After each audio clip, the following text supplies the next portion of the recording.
भैया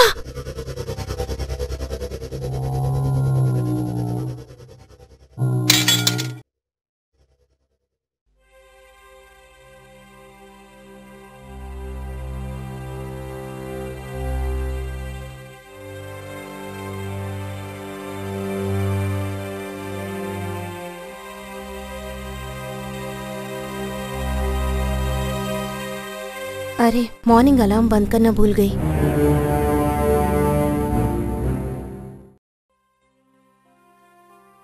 भैया मैं फ्रेश अप होके आती हूँ।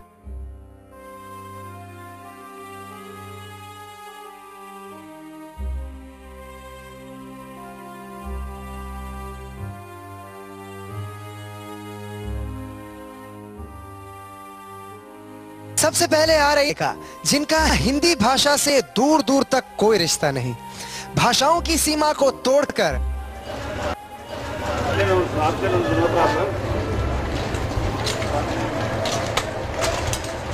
कीजिए ओमान की आसमा मोहम्मद रफी का। वहाँ में नीचे बम ब्लास्ट हुआ, यहाँ से अच्छा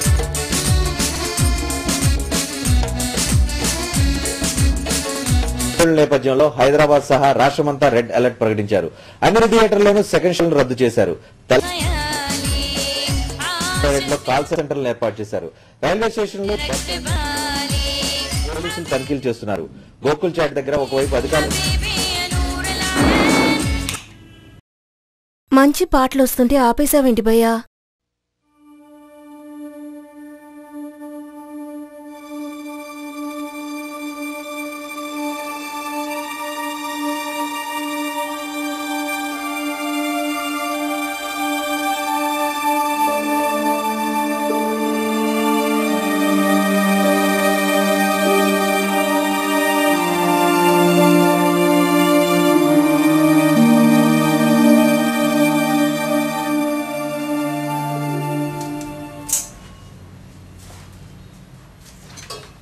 भैया खाना नहीं खाए क्या?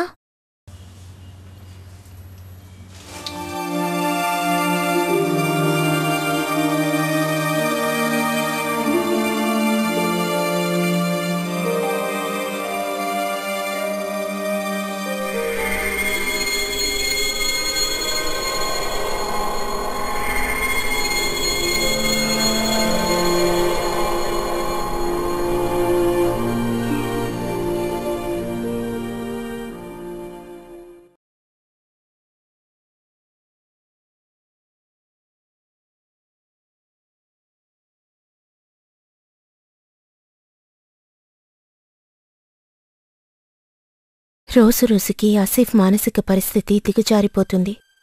అన్నయ్య పరిస్థితి తెలిసిన నాకే ఈరోజు తన ప్రవర్తన ఎంతో భయం కలిగించింది. ఆసిఫ్ 1 సంవత్సరం నుంచి ఈ నరకాన్ని అనుభవిస్తున్నాడు. అన్నయ్య యొక్క ఈ పరిస్థితికి కారణమైన ఆ రోజుని నేనెన్నటికీ మర్చిపోలేను. ఆ రోజు 25వ తారీఖు ఆగస్టు నెల 2007వ సంవత్సరం. మా చెల్లెలు ఫాతిమా 8వ బర్త్డే. ఆసిఫ్కు ఫాతిమా అంటే ప్రాణం. మా అమ్మా నాన్న ఫాతిమాకి 1 సంవత్సరం వయసున్నప్పుడే చనిపోవటంతో అన్నయ్య నేను ఫాతిమాని ఎంతో ప్రేమగా పెంచాము. ఫాతిమా చదువులో ఆటపాటల్లోనూ ముందుండేది. శాంతికి ప్రతిరూపాలైన పావురాలన్నా డ్రాయింగ్ అన్నా ఫాతిమాకు చాలా ఇష్టం. ఆ రోజు ఫాతిమా పుట్టినరోజు కావటంతో ఫాతిమాకు ఎంతో ఇష్టమైన డవ్ పార్క్కు తీసుకువెళ్తానని వారం క్రితమే ప్రామిస్ చేశాడు అన్నయ్య. ఆఫీస్లో అర్జెంట్ వర్క్స్ ఉండటంతో ముందటి రోజు రాత్రి ఆఫీస్ నుంచి చాలా లేట్గా వచ్చాడు. అందువల్ల ఉదయాన్నే నిద్ర లేవలేదు. డవ్ పార్క్కి వెళ్తామన్న ఆనందంతో ఫాతిమా ఉదయాన్నే లేచి రెడీ అయింది. అన్నయ్య ఇంకా నిద్ర లేవకపోయేసరికి అలారం తీసుకుని వెళ్ళి అన్నయ్య చెవి దగ్గర పెట్టింది. అలారం సౌండ్కి అన్నయ్య ఒక్కసారి ఉలిక్కి పడలేచాడు. ముగ్గురం రెడీ అయి ఇంటి నుంచి బయలుదేరాం. ఇంటికి దగ్గరలోని బేకరీలో బర్త్డే కేక్ కట్ చేసిన తర్వాత అక్కడి నుంచి పార్కుకు వెళ్ళాం. అక్కడి నుంచి లంచ్కు, తర్వాత టవ్ పార్కుకు వెళ్ళాం. రోజంతా హాయిగా గడిచిపోయింది. సమయం సాయంత్రం 6:45 అవుతుంది. ఇక ఇంటికి వెళ్దామని అన్నయ్య అనటంతో టవ్ పార్క్లోంచి బయటికి వచ్చాం. పక్కనే మెహందీ షాప్లో కోన్ తీసుకుందామని నేను అటువైపుగా వెళ్ళాను. అన్నయ్య వద్దంటున్నా వినకుండా ఫాతిమా అన్నయ్యకు చాట్ తీసుకుని వస్తానని ఎదురుగా ఉన్న గోకుల్ చాట్లోకి వెళ్ళింది. కాసేపటికి గోకుల్ చాట్లోంచి పెద్దగా శబ్దంతో మంటలు లేచాయి. అన్నయ్య గోకుల్ చాట్ వైపు పరిగెత్తాడు. భయానకమైన దృశ్యం. దాదాపు 30-40 మంది రక్తపు మడుగులు మాంసపు ముద్దలుగా పడి ఉన్నారు. కాళ్ళు, చేతులు, తలలు తెగిపడిన మొండలను దాటుకుంటూ ఫాతిమా కోసం వెతుకుతున్నాడు అన్నయ్య. అక్కడ ఒక మూలగా ఫాతిమా పడి ఉంది. 5 నిమిషాల ముందు పావురాలను ప్రేమగా నిమిరిన చేతులు తెగి పక్కన పడి ఉన్నాయి.